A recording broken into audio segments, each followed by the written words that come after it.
Alright, so what do we have today? Well, got my crusty, trusty, hardly great tire changer out.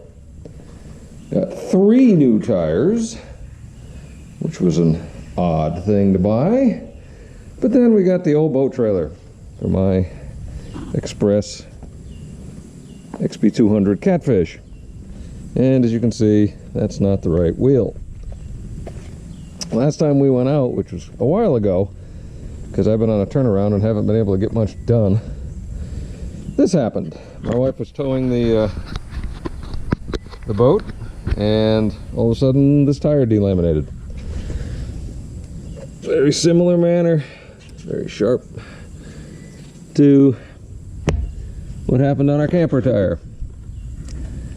And so China bombs strike again. And again, I don't necessarily blame the tire.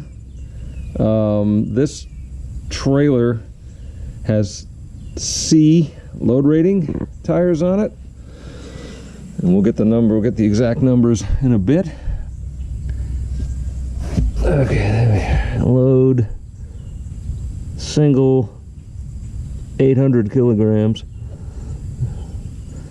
So that's all that thing's good for, is 800 kilograms. So between the two of them, 1,600 kilograms. Which seems like a reasonable amount, because that's like 3,500 pounds. So that's probably not overloaded based on this trailer. But this is not a light boat. And there's not a whole hell of a lot of tongue weight in the grand scheme of it. The axle's very far back because all of the weight's back here. You got 18 gallons of fuel, monster motor, all the controls, everything's back here. So all the weight's on the axle. So after we're done changing these tires, we're going to drag this thing down to the scale and actually see what this thing is rated at, or at what this thing is rated, you know, as far as the weight goes, because I've got a lot of options on this boat. So it's about as heavy as it could possibly be from the factory. Now here's the original tire on the original wheel, and that's 50 psi right there. That's what it's rated at. And it always struck me as a little squishy, as you had more suspension movement in the tire sidewall than you did necessarily in the springs. So I always thought that they were kind of crummy, but it didn't, for whatever reason, occur to me that I should be changing them as soon as I bought the thing. And this is the only damage it did. You can see where it flopped the fender up a little bit. Didn't get the boat, didn't get into anything else, so we did all right. I mean, in the grand scheme of that. But what I've done is I've gotten 3 D-rated tires of the same size, so they're good to 65 psi. It'll be a better ride as far as I'm concerned. I won't worry about it as much, and I don't think they're going to be close to, you know, as high a percentage of the load rating, obviously, as the C-rateds are. So I'm going to get set up. We're going to pull this tire off and swap it out. Now, one thing I will say is I had the right tools with me. Obviously, the trailer came with a spare tire because I ordered it with it. But it does not come with tire tools or a jack. I had looked at it when we first got the trailer, and I thought that the jack out of the Dodge would work, and it did. It fit perfectly underneath the 4 bolt stubs where the U-bolts come down on the axle spring mount, so that was perfect. The factory jack from the Dodge worked great. And I had kept a little wrench that I had gotten in with the right size lug nuts, because of course they're different than the Dodge. I'd thrown that into the little toolbox in the back, and it worked perfect. So I was able to change this tire. But when you do buy a trailer of any sort, this type, boat trailer, car trailer, travel trailer, fifth wheel, whatever, it doesn't come with tire tools. So if you plan on doing your own tires, you better have your own tools ready to go. The other thing you can run into is lug nut size. Impact socket would work on this, but when these lug nuts are on the aluminum wheel, they're sunk so far in, an impact socket won't fit. So you need a regular socket.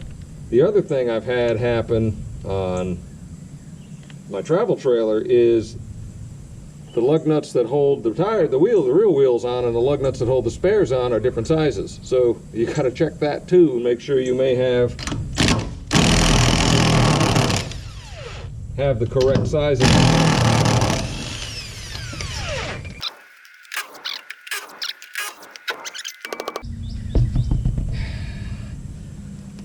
Now to change it out. Okay, so people who've been on the channel a while have probably seen this process before, because I've changed some tires. But first thing you want to do is you got to get the air out of it, because you're never going to break the bead with this pressure in it. So pull your stem. Try not to shoot it to the moon.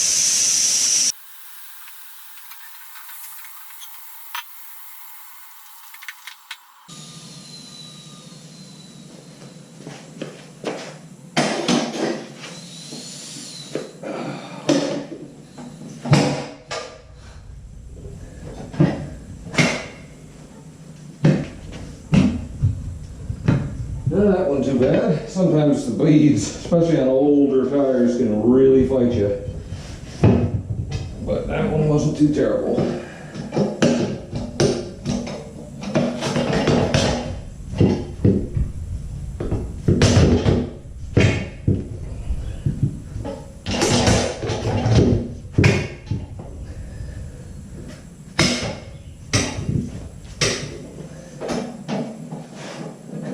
Looks like that one doesn't have an actual ridge at the back. It's just kind of a taper, so it's going to come off a little slow. Have to work the way around.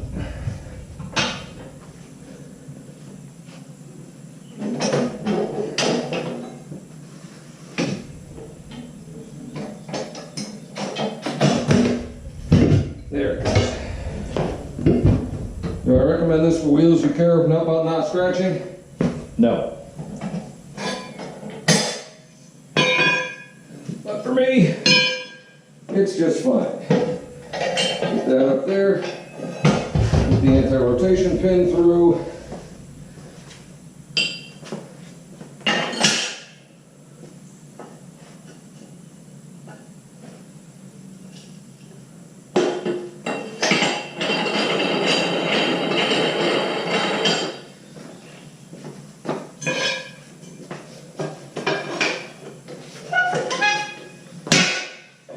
Lock her down.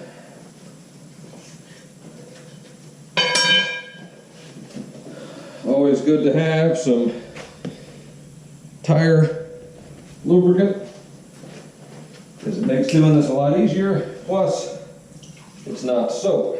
So this stuff dries and it kind of tacks up.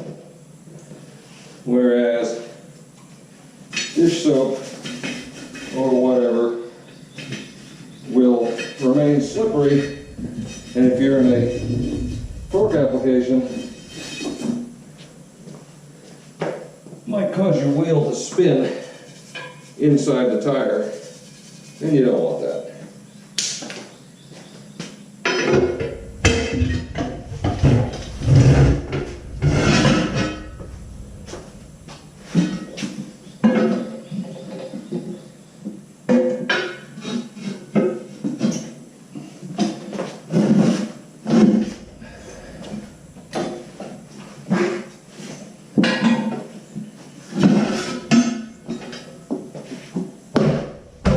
Down.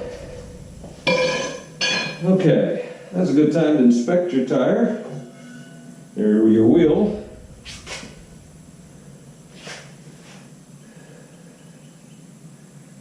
Certificate of quality of the products with probably Chinese writing. What do you want? It's cheap. So, nothing too special there. Valve stem looks pretty good. Normally I would change them, but since these are relatively new, I'm not. Clean a little of the goo out of it.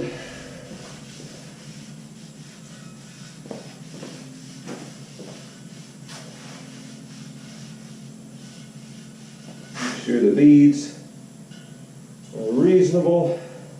Chunk of metal sticking up, not on the bead, but on the side.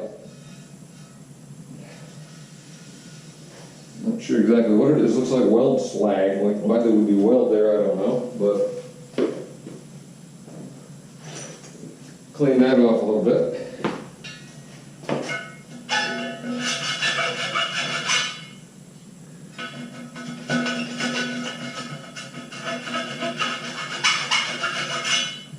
That's better. Throw that all the way around.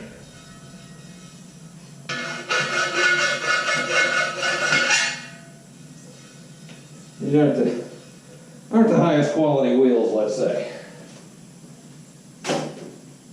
Okay, so I've got two different types of wheel tires here. I've got one Maxxis and two Goodyear Endurance. I've had very good luck with each.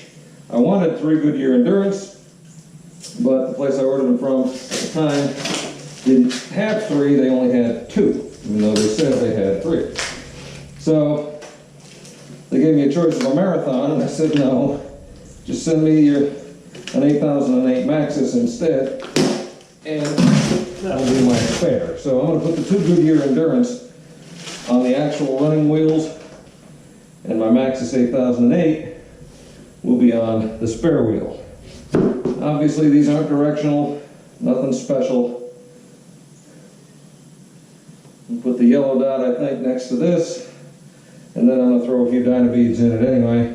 Well, not in the spare, I'm going to do that in the main tires, but make them as good as possible. So, now, help this on a little bit.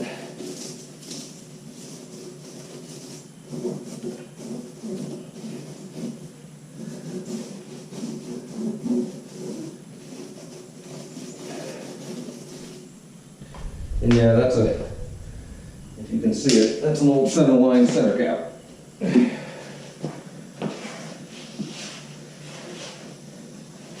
Okay. You can really feel the difference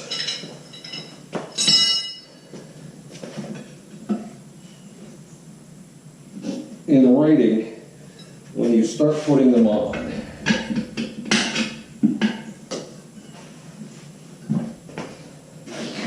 Because that's where you get some serious stiffness. Is in the sidewall of the higher rated tires. This is always some fun. There she goes. There she goes.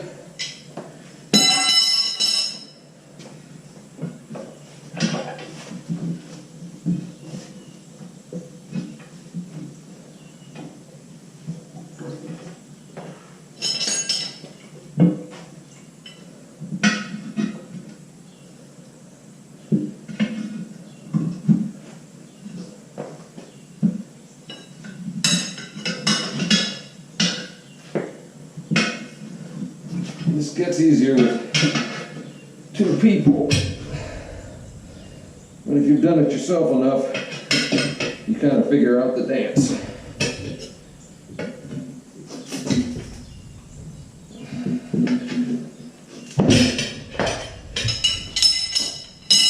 Done. All right, now put the valve stem back in.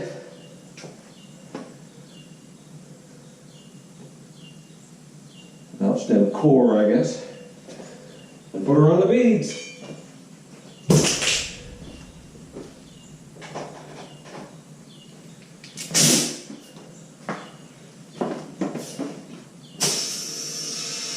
Now what I like about good quality tires like the Maxxis and the Goodyears is they're not really cupped in. The sidewalls are kind of straight and they're not hard to bead.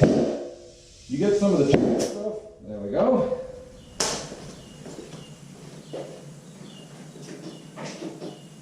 You get the cheaper tires like the Kumhos and some of that other stuff, and I'm sure the ones I'm pulling off, the beads kind of turn in towards the center and they're almost impossible to get on the damn rim.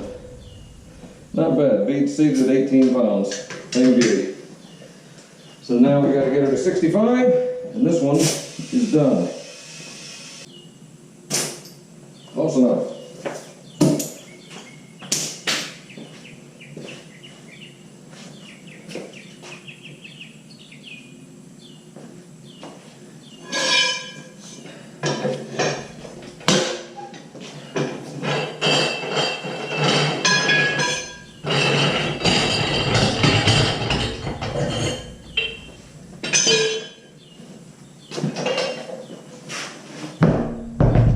She's ready to go back on the trailer.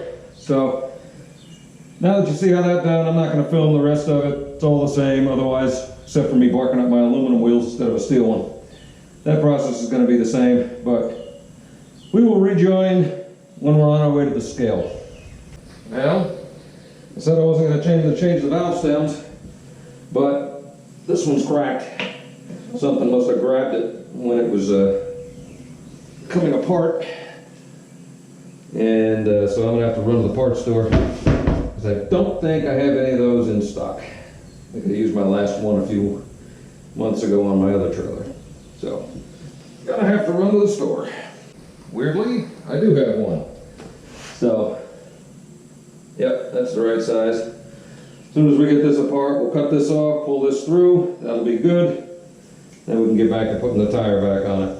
So, good shape. Now the valve stem isn't much, you just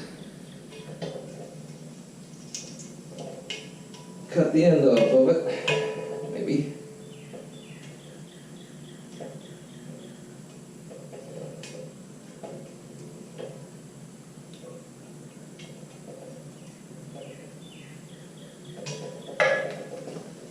And she falls out. No burrs, so then you got this little tool where you push the valve stem through the hole, screw it onto this, and then pull it up till it clicks. Add a little lube.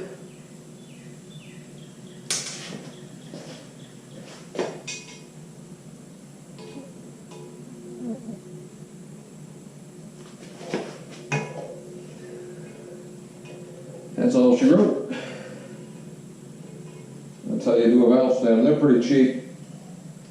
I happen to have that one, so I don't have to do it. The other one's still good, so we'll know about that.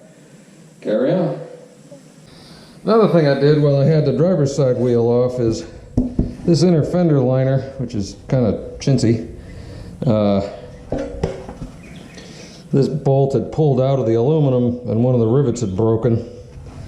So since I had the tire of the wheel off and I was able to get out everything, put it all back together, cleaned it up, put some more rivets in it. Now she's solid. Now we're going to remount the fender. All right, got the new tires on, got the fender fixed, loaded like we usually travel, just about a full tank in the boat from last time, I think, plus or minus a few pounds anyway. So got her hooked up to the old Ford, which isn't going to like this, but oh well, what you gonna do. And we're gonna go run down to my Cat scale, which is 10 or 12 miles away, and see what we got. Yeah, it's hot. I'm putting the air on. This truck really ain't gonna like it today, but oh well.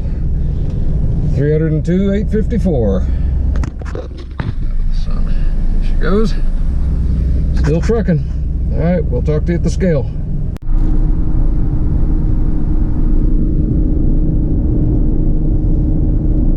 All right, so we're about here. It's a little truck stop, not too far from the house. And we'll see. Hopefully nobody's on the scale, and this is going to be pretty quick. It'd be nice if I can actually break it apart and get a weight with the trailer completely unhooked. But we will see. If anybody pulls in behind me, I'm not going to hog it up, and I really only care about the axle weight, so. All right, there we are. Make sure we get her on properly. Crash. Test the suspension. You get front axle, rear axle.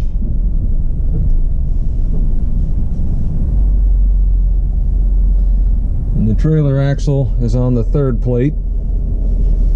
So put her in park. I always kind of hop out a little bit, make sure, yep, I'm not splitting the plates. Now we'll go to the CAT app, which you have to put a credit card in on their website. Got it. Accept.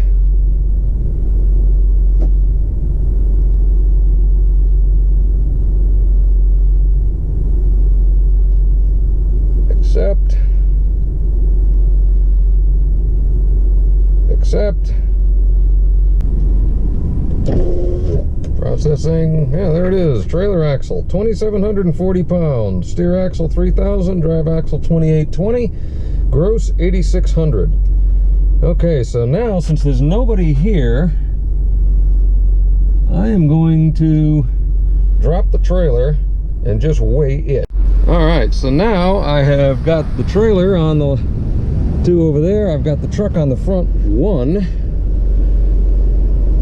We'll do a quick reweigh.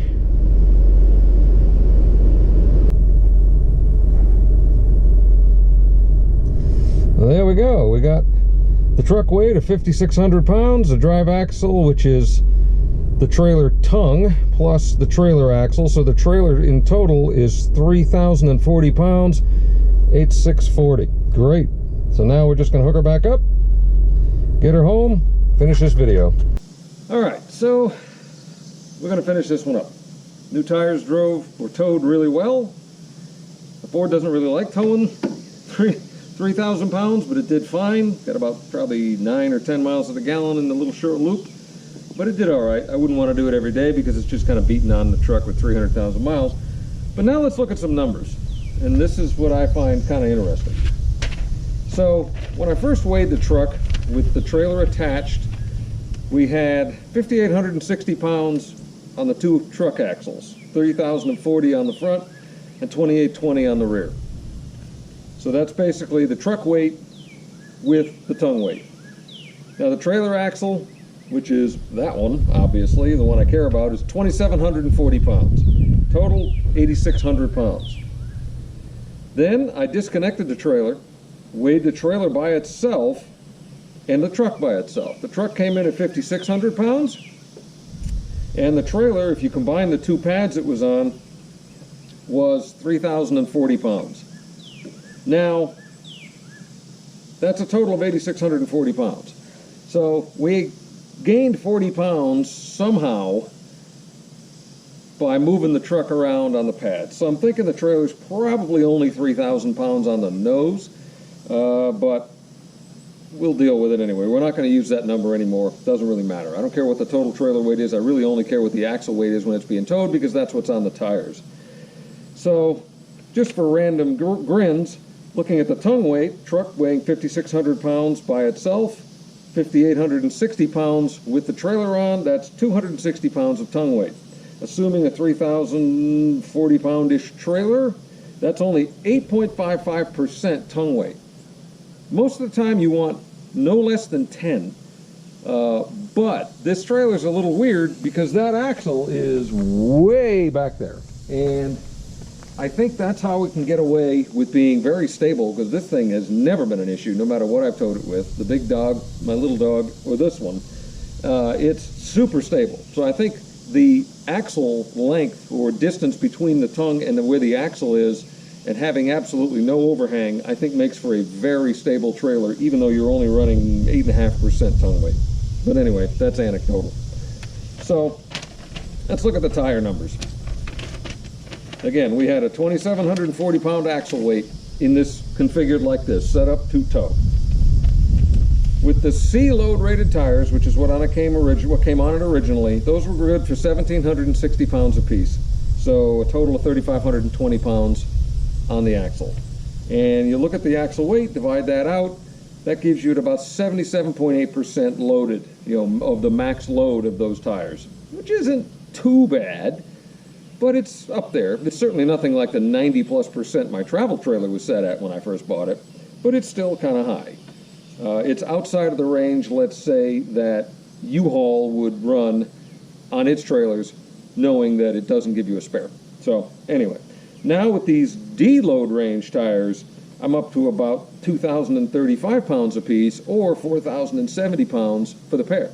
So dividing that out, now I'm down to about 67.3% loaded in this configuration, which is 10%, right off the top, much better to me as far as what I think is going to be long-term lasting on this trailer. So this is my final word is this.